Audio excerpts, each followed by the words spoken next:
David Menzies for Rebel News here at Durham Region headquarters in Whitby, Ontario, and I'm with Pickering councillor Lisa Robinson. And the reason for our get-together, well, it's a bit of a disturbing story, I should think. There is a new online portal that allows Durham Region residents to report hate-motivated crimes and incidents, as well as access support without involving the police. And get this, those making accusations of hate are allowed to remain anonymous. So essentially, what we have here is a glorified snitch line that is run by bureaucrats, in which the accused does not get to know the identity of his accuser. What are some of your concerns? Well, I have a lot of concerns to start with just Durham becoming the center of control. Yeah. Because with all of these measures that they've been putting in place everywhere, that just seems that Durham Region wants to have control over its citizens. Who is driving this? It was actually a couple of councillors that was driving this. They wanted to create a portal for for hate crimes, yes. Serious hate crimes. And unfortunately, they gave it back to staff. Staff came back with a completely different modified list of yes. What they wanted to do with it. And now it has basically turned into just what you said, a snitch line, because you can report things on this reporting center that do not meet the criteria of being hate.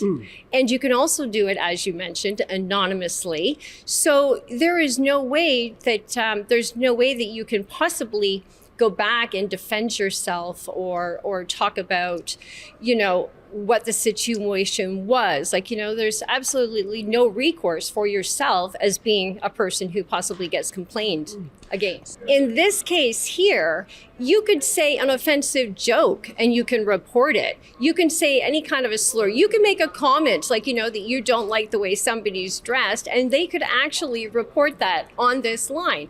And the scary thing about that, as I said, is that you can do it anonymously, but you might not even ever know that these complaints have come in against you. And it could be tied to your name. It could possibly be tied to your property address. The way that they're putting all these systems in place where they could just amalgamate them all together and have all your data in one place. This could easily be with that and follow you everywhere you go. What is the process?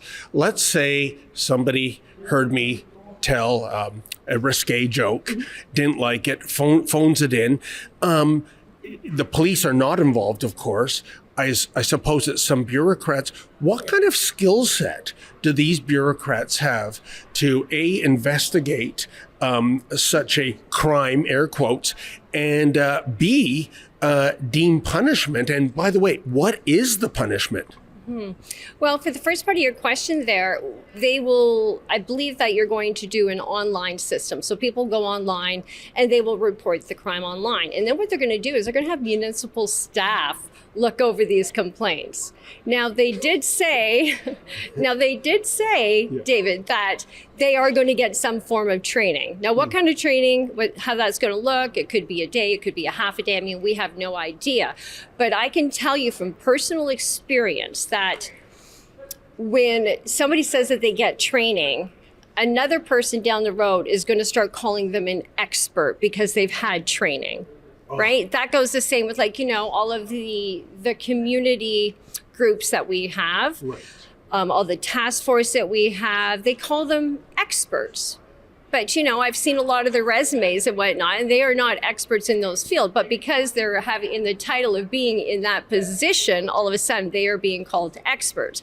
That's my very first concern, because now these people are going to be sounds like that they are experts in the field, which they are not. These penalties, they could just stay with your name, with your address, whatever it is, or if they feel, and if the person feels that they want to bring that up to the police, then the region of Durham, the staff will help them bring it to the police if they want to. Oh, okay. So at some point, if they deem, I guess, the joke offensive enough, they'll bring in the Durham Regional Police Service. Yes, I believe that's how it works. And you know what? The sad thing about all of this as well is, like, you know, they're going to use this for statistical reasons. Yeah. And these are all going to be skewed statistics. It's incredible. Lisa, in terms of the money behind this, obviously it has some budget to it. What are we talking in terms of a dollar amount? I think it was close to $89,000 to start is what this program is. I think that's believe how it's going to start. I don't know what the future benefits or how much it's going to cost in the future, but I believe that is the beginnings of this program. Yeah, well, that would be the startup cost, but yes, for the operational costs, the salaries for the bureaucrats that are like monitoring the hate out there in Durham Region, I'm sure it's way more than 89,000. Oh, it's going to end up being a lot more than that because, I mean, then you're also going to throw your training on top of it. Then you're going to have after hours because, like, you know, the reporting obviously is going to be a 24/7 thing. You're also bringing the police into it. So now you're wasting police services for like we said, like, jokes or offensive comments. And then we also have the victim services who should be, like, you know, reporting real crime and helping people, survivors of real crime. So now we're also bringing all of their salaries and time and resources. Lisa, I should tell you, I reached out to Durham Region, their media relations department. I had 10 questions. Essentially, they were all the questions I discussed with you, so no reason to repeat it. But I'm going to read you the statement they sent me. Okay. And like I said, I numbered the questions 1 to 10. They were all specific, and they answered all of my questions with one blanket statement. And here goes. Quote, Victim Services of Durham Region is a registered charity and is responsible for administering the program. The region of Durham is not involved in any day-to-day operations, nor is the region involved in any of the data collection and storage associated with the program. The program is similar to and modeled after other Canadian programs such as the ones in Chatham, Kent and Ottawa, and is centered around supporting the victims with services such as counseling and referrals. The program does not involve determining guilt, issuing penalties, or passing judgment. Victim Services of Durham Region is separate and distinct from police services and does not have enforcement authority. If an individual who filed a report wanted the incident to be investigated, it would be escalated to the Durham Regional Police Service. End quote. What are your thoughts? I agree with you 100%. With that, it is nothing more than a word salad. And like I mentioned before, with the victim services, you know, they should be concentrating more on real crime out there, the domestic violence, the sex trafficking, you know, sexual assault, stuff like that, missing children, stuff like that. And the question that they didn't answer really is, like, you know, who is going to be getting this data? Yes. How long is this data going to be kept? Right?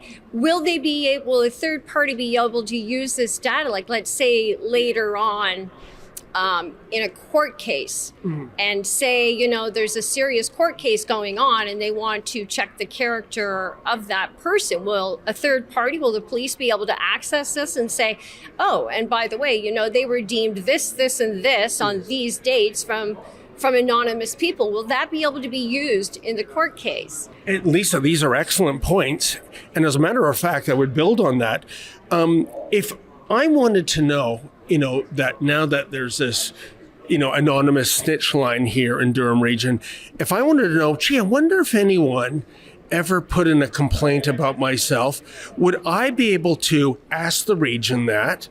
And if I didn't get it, and I don't know why, because the snitcher has privacy, could I do a freedom of information request to get that information? Yeah, that's a really good question. Unfortunately, I don't know the answer to that, but I would think that if you did a freedom of information, you might be able to get it, but of course it will be all redacted, because if the person who put it in and they say they want to remain anonymous, or they did give their name but say please don't tell anyone, then all of that information is going to be redacted anyway. So I mean, really, you do not have any kind of recourse for anybody that's going to put in malicious complaints against you. Hey folks, I know you love it when Rebel News brings you the other side of the story, but the fact is we need your help. Unlike the trained SEALs in the mainstream media, we don't get a single nickel of Mark Carney's journalism slush fund. So here's where you come in. Can you do me a favor? Can you go to rebelfieldreports.com? That's rebelfieldreports.com. And if you're able to, kindly make a donation.